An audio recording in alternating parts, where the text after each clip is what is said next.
Bendiciones a todos mis amados, bienvenidos a un Salmo cada día, una nueva transmisión. Hoy estaremos meditando en el capítulo 78. La verdad está un poco largo, así que quiero comenzar y poder tratar de hacer una síntesis de este capítulo que más que oración es un recordatorio de cuán fiel es el Señor en medio de la infidelidad de su pueblo. Este salmo nos recuerda que a pesar de que nosotros somos tercos, somos rebeldes en muchas ocasiones, el Señor siempre ha permanecido fiel. Y el capítulo 78 inicia con un clamor, pero hacia el pueblo. Él está hablando hacia el pueblo. El salmista le está diciendo: escucha, pueblo mío, mi ley. Mira esto.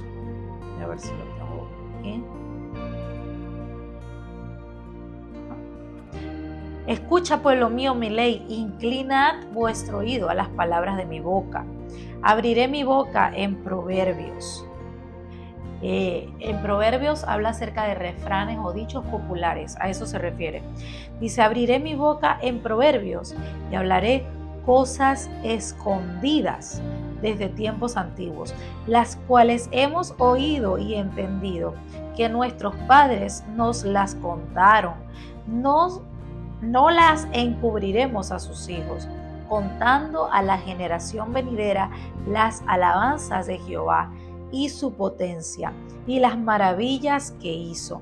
Él estableció testimonio en Jacob y puso ley en Israel, la cual mandó a nuestros padres que la notificasen a sus hijos, para que lo sepa la generación venidera y los hijos que nacerán y los que se levantarán lo cuenten a sus hijos, a fin de que pongan en Dios su confianza y no se olviden de las obras de Dios, que guarden sus mandamientos y no sean como sus padres, generación contumaz y rebelde, generación que no dispuso su corazón, ni fue fiel para con Dios su espíritu. Mira, voy a hacer la primera pausa ahí, los primeros 8 versículos. Me encanta que el versículo 2 diga: hablaré cosas escondidas desde tiempos antiguos, porque Dios ha hablado y dice: diré cosas que han estado en secreto desde tiempos antiguos.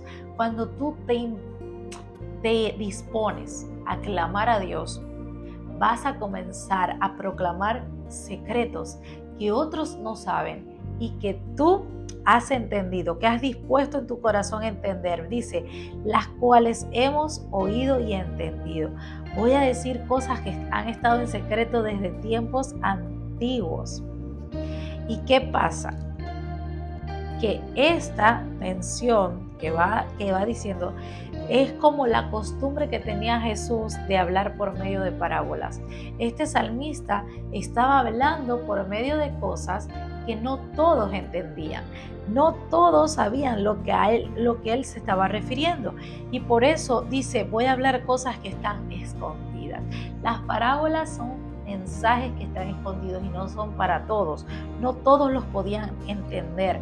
Dice: lo que hemos oído y sabemos y nuestros padres nos contaron, no lo ocultaremos a nuestros hijos. Con las generaciones futuras alabaremos al Señor y hablaremos de su poder y maravillas. La finalidad es que tú no encubras, mira esto, no encubras a la nueva generación las cosas que Dios hizo, las maravillas que Dios ha hecho. Estamos llamados, eso es una orden, es un mandato. El Señor desde el principio le dijo a los hijos y a los hijos de tus hijos: le vas a contar esto que estoy haciendo contigo. La invitación nuevamente es a que tú cuentes lo que Dios ha hecho. Mira, hemos tenido un fin de semana lleno de poderosos testimonios. El día de ayer domingo fue una cosa tremenda en el servicio, el momento de los testimonios. Estábamos tratando de orar y la oración nos llevaba a testificar. Dios estaba manifestándose ahí mismo y nosotros tenemos que ser portavoces de eso. Tenemos que contar las maravillas que Dios está haciendo diciendo, wow, yo me gozo de saber que Dios es un Dios real, un Dios vivo. Dice, mira esto, Dios habla hoy, Dios estableció una ley para Jacob y puso una norma de conducta en Israel. ¿Cuál fue la norma de conducta? Ordenó a nuestros antepasados que le enseñaran a sus descendientes. Él le mandó a nuestros padres que la notificasen a sus hijos, mira esto, que le enseñaran a sus descendientes para que conocieran las generaciones futuras, los hijos que habían de nacer y que ellos a su vez la enseñaran a sus hijos de generación en generación. ¿Para qué? ¿Cuál es la finalidad? ¿Para qué? A fin de que pongan en Dios su confianza. Cuando tú te encargues de proclamar, de anunciar, de contar las maravillas que Dios ha hecho, tus hijos van a confiar en Dios, van a tener confianza en Dios. Y yo no voy a cansar de decírtelo, porque yo lo vivo cada día con mi hija mayor, más que todo porque ella habla más. Y ella, cuando yo me siento mal y yo digo, me duele la cabeza. Y ella de una vez cierra sus ojos y dice, Señor, y si yo no repito, dice, Señor, Señor, hasta que yo repita. Y yo repito, Señor. Y ella dice, sana a mi mamá, quítale el dolor. ¿Por qué ella hace eso? Porque ella ha sido testigo. En medio de la oración hemos recibido respuesta. Ella dice, voy a orar por mi mamá porque yo voy a orar y Dios le va a quitar el dolor. Ella es testigo, pero cuando nosotros les contamos a nuestra generación las cosas, las maravillas que Dios hace, no te vas a arrepentir. Vas a crear una generación que confía en Dios. Y esa es la herencia más grande que tú puedas tener. La heredad más grande que tú y yo podamos tener. El privilegio, el deleite de saber que nosotros estamos formando una generación que confía en Dios. Mira, él describe todo el pasaje, dice en el versículo 9, para que no sean como sus padres, generación contumaz y rebelde, en el versículo 8, generación que no dispuso su corazón ni fue fiel para con Dios, su espíritu. ¿Para qué? A fin de que pongan en Dios su confianza y no se olviden de las obras de Dios, que guarden sus mandamientos. De eso se trata, instruir al niño en el camino. Instruir al niño en el camino es enseñarle lo que Dios ha hecho, porque eso lo va a ayudar a él a guardar los mandamientos del Señor y no va a permitir que sea como los antepasados rebeldes y necios. Mira, contumaz y rebeldes y necios, faltos de firmeza en su corazón y espíritu, y generación infiel a Dios. ¿Sabes que esa generación fue de dura cerviz? Dice el libro de Éxodo. ¿Por qué? Porque ellos crecieron sin conocer la poderosa mano de Dios. Ellos habían nacido en Egipto, nacieron bajo esclavitud. Fue una generación que nació bajo esclavitud. La gente se olvidó de contar a la generación lo que Dios había hecho. Y entonces salen al desierto y ellos les era difícil confiar en Dios porque no habían sido instruidos correctamente. Y fue la generación que pereció en el desierto por haber sido rebelde. Dice el versículo 9, los hijos de Efraín, arqueros armados, volvieron las espaldas en el día de la batalla. No guardaron el pacto de Dios, ni quisieron andar en su ley, sino que se olvidaron de sus obras y de sus maravillas que les había mostrado. ¿Quién era Efraín? El hijo de José. José había estado en Egipto. La descendencia de José nació en Egipto. No conocía al Dios hebreo. Él no conocía las cosas y las maravillas que Dios había hecho con su pueblo. Entonces se volvió las espaldas, dice, y rompió el pacto, no lo cumplió. Versículo 12, delante de sus padres hizo maravillas en la tierra de Egipto el Señor. En el campo de Zoán dividió el mar y los hizo pasar, detuvo las aguas como en un montón, les guió de día con nube y toda la noche con resplandor de fuego, hendió las peñas en el desierto, les dio a beber agua, hizo que de las rocas salieran corrientes de agua, dice la Escritura, mira esto, les dio a beber como de grandes abismos, pues sacó de la peña corrientes. Pero, 17, versículo 17, aún volvieron a pecar contra él, rebelándose contra el Altísimo en el desierto. Pues tentaron a Dios en su corazón, pidiendo comida a su gusto. El pueblo de Israel fue terco. Tenían la mano de Dios allí, pero no confiaban en Él.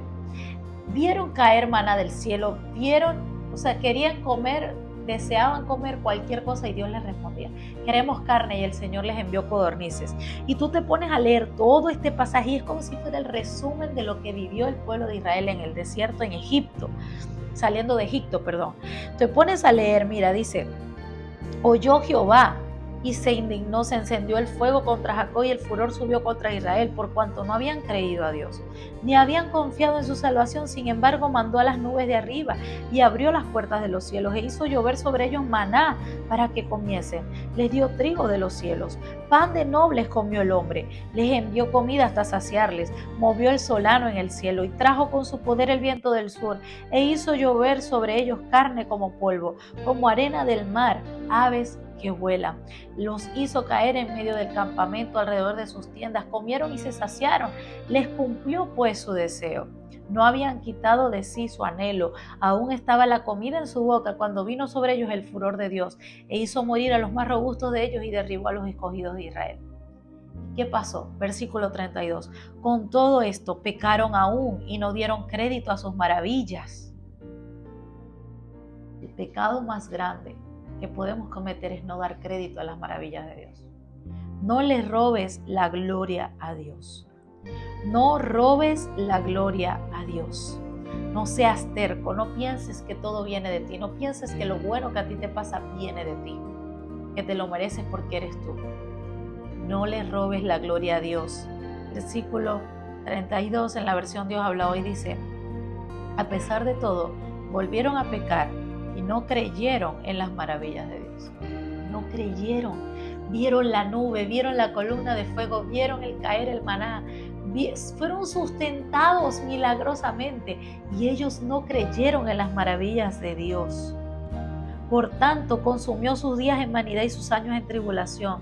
Si los hacía morir, entonces buscaban a Dios. Mira esto, pon atención a esto. Para que ellos buscaran a Dios, mira lo que tenía que pasar, versículo 34. Si los hacía morir, entonces buscaban a Dios. Entonces se volvían solícitos en busca suya y se acordaban de que Dios era su refugio y el Dios Altísimo su Redentor. Pero le lisonjeaban con su boca y con su lengua le mentían, pues sus corazones no eran rectos con él, ni estuvieron firmes en su pacto. Pero él, misericordioso, perdonaba la maldad y no los destruía, y apartó muchas veces su ira, y no despertó todo su enojo. Se acordó de que eran carne, soplo que va y no vuelve. Mira esto. ¿Por qué tenemos que esperar estar en las peores circunstancias para volvernos a Dios? Justamente eso lo conversaba con mi mamá el día de ayer. Que hay gente que quiere acercarse a Dios con lazos de calamidad, por decirlo de alguna forma. Pero cuando Dios nos llama con lazos de amor, es mejor acercarnos a Dios cuando están los lazos de amor allí. ¿Por qué tenemos que esperar los lazos de calamidad para acercarnos a Dios? ¿Por qué tenemos que esperar la enfermedad? ¿Por qué tenemos que esperar la prueba? ¿Por qué tenemos que esperar el peor momento de nuestras vidas para buscar a Dios? Si Dios siempre ha estado allí, Dios te ha mostrado que ha estado allí contigo en medio del desierto, en medio de la abundancia y en medio de la escasez, pero nos gusta buscarlo cuando estamos mal. Tiene que venir el proceso para que nosotros queramos buscar a Dios. El proceso que nos atribula, porque no todo proceso es malo, todo en la vida es un proceso, pero el proceso que nos atribula viene porque Dios lo permite, porque sabe que de esa forma te vas a acercar a Dios. Allí es cuando lo vas a buscar. Versículo 40 dice: ¿cuántas veces se rebelaron contra él en el desierto? Lo enojaron en el yermo y volvían y tentaban a Dios y provocaban al Santo de Israel. No se acordaron de su mano, del día que los redimió de la angustia. ¿Cuántas veces se rebelaron contra él y lo enojaron? Dice. ¿Cuántas veces volvían a ponerlo a prueba? Le causaron dolor a Dios en el desierto. Pero me gusta como el Señor dice, mira esto. Y no se acordaron cómo el Señor los redimió con su mano el día de la angustia. Nos olvidamos de lo bueno que ha sido Dios, porque Dios es fiel a pesar de nuestra infidelidad. Dice el versículo 43, cuando puso en Egipto sus señales y sus maravillas en el campo de Zoán, y volvió sus ríos en sangre, sus corrientes para que no bebiesen, entre ellos enjambres de mosca. Mira, está hablando, comienza a describir todas las veces que les envió las plagas. Y allí, dice, hizo morir a todo primogénito, versículo 51. Hizo salir a su pueblo como ovejas y los llevó por el desierto como un rebaño. Los guió con seguridad de modo que no tuvieran temor. Dios siempre ha tenido tanto cuidado de nosotros y a pesar de nuestras faltas nos ha guiado con seguridad para que no tengamos temor. Dios no quiere que temamos y Él nos está esperando para guiarnos con seguridad. Los guió con seguridad de modo que no tuvieran temor. Y el mar cubrió a sus enemigos. Yo quiero declarar esa palabra sobre tu vida, hacer esta pausa aquí. Yo declaro que el Señor te va a guiar con seguridad, de modo que no vas a temer, no vas a tener temor. Los próximos días no temerás. Y el mar va a cubrir a tus enemigos, así como el Señor lo hizo con Israel en el desierto. Así mismo verás con tus ojos como tus enemigos son cubiertos por las aguas. Los cubrirá el Señor, los cubrirá. Los trajo después a las fronteras de su tierra santa, este monte. Mira todo lo que ha hecho el Señor. Echó las naciones delante de ti. Yo estoy profetizando eso sobre tu vida. Con cuerdas repartió sus tierras en heredad e hizo habitar sus moradas a las tribus de Israel.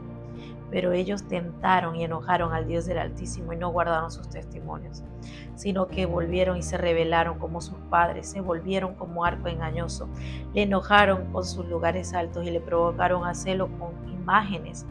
Lo oyó Dios y se enojó y en gran manera aborreció a Israel. Dejó por tanto el tabernáculo de Silo y la tienda en que habitó entre los hombres y entregó el cautiverio a su poderío y su gloria en mano del enemigo. Entregó también su pueblo a la espada y se irritó contra su heredad.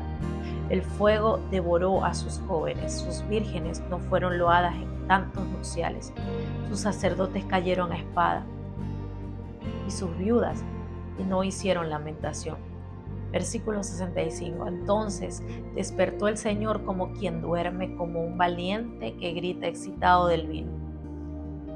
Yo creo que va a venir el versículo 65 a tu vida. El Señor va a despertar. Despertó el Señor como de un sueño, como guerrero que vuelve en sí del vino. Después de haber abandonado momentáneamente a su pueblo, acudió de nuevo en su auxilio. El Señor los abandonó por un momento porque en su dolor no podía creer que el pueblo le estuviera pagando de esa manera. ¿Cómo le pagas tú a Dios? ¿Cómo le pagas tú el bien que Dios te hace? ¿Cómo actúas tú ante el bien que Dios ha hecho por ti? Ante las maravillas que Dios ha hecho. Porque ahí entonces Dios se despierta. El Señor va a despertarse como ese valiente, mira, y va a acudir de nuevo en tu auxilio. Si habías estado como el pueblo, quizás un poco terco, un poco rebelde, un poco apartado, es tiempo de volverte al Señor y Él se va a despertar por ti. Y va a herir a tus enemigos por detrás. Mira esto. Va a herirlos. Yo quiero cerrar. Voy a avanzar. Dice 67. Desechó la tienda de José y no escogió a la tribu de Efraín, sino que escogió la tribu de Judá, el monte de Sión al cual amó. Edificó su santuario de manera de eminencia, como la tierra que cimentó para siempre. Eligió a David su siervo y lo tomó de las majadas de las ovejas. Detrás las paridas lo trajo, para que apacentase a Jacob su pueblo y a Israel su heredad. Y los apacentó conforme a la integridad de su corazón. Los pastoreó con la pericia de sus manos. encanta. Quiere decir que el Señor tenía en primera instancia escoger que la bendición, que el Señor que nos iba a redimir saliera de la tribu de Efraín. Pero por su rebelión, Él decidió escoger a la tribu de Judá. Y cuando escogió a la tribu de Judá, dice, escogió a David su siervo. Escogió a David su siervo, que era pastor de ovejas, lo quitó de andar tras los rebaños para que cuidara a su pueblo, para que fuera el pastor de Israel. Y David cuidó del pueblo de Dios, los cuidó y los dirigió con mano hábil, mira esto, y corazón sincero.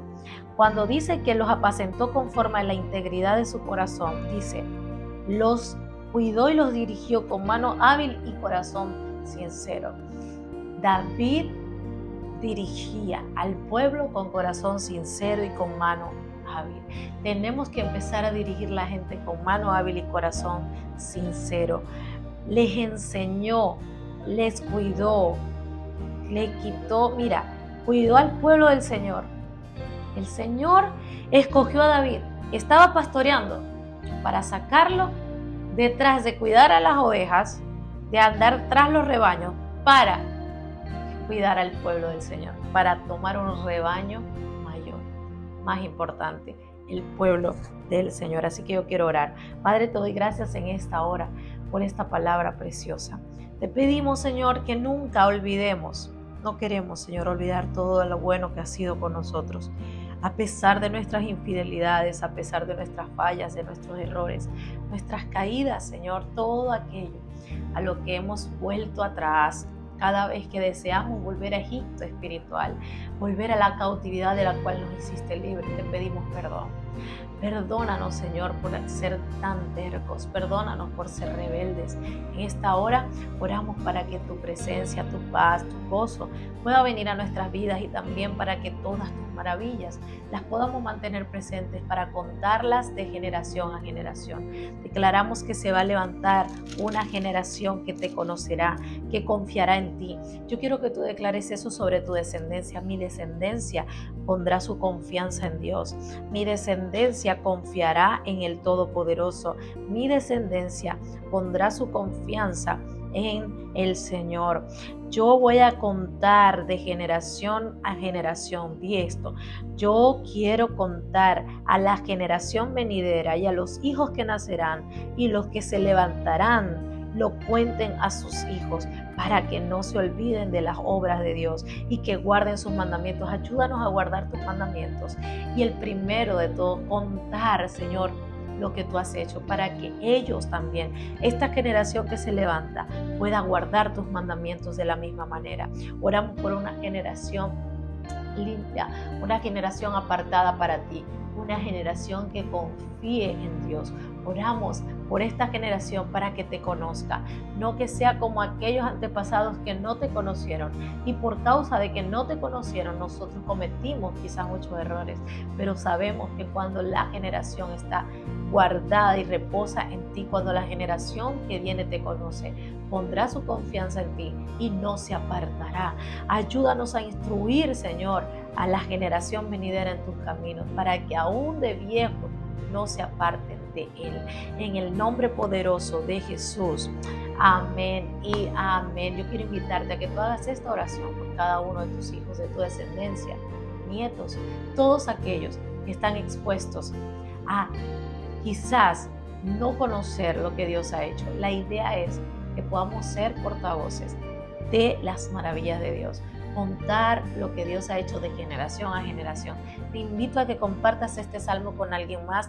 Tuve que hacerlo rápidamente, son muchos versículos, pero me gustaría que en este episodio me dejaras en los comentarios cuál versículo te gustó más, porque la idea es que tú leas este capítulo completo, de versículo a versículo en tu casa, los 72 versículos. Voy a estar esperando tu versículo preferido en los comentarios de este capítulo 78 del libro de los Salmos. Suscríbete a este canal si todavía no lo has hecho, dale me gusta, activa la campanita para que no te pierdas ninguno de nuestros contenidos.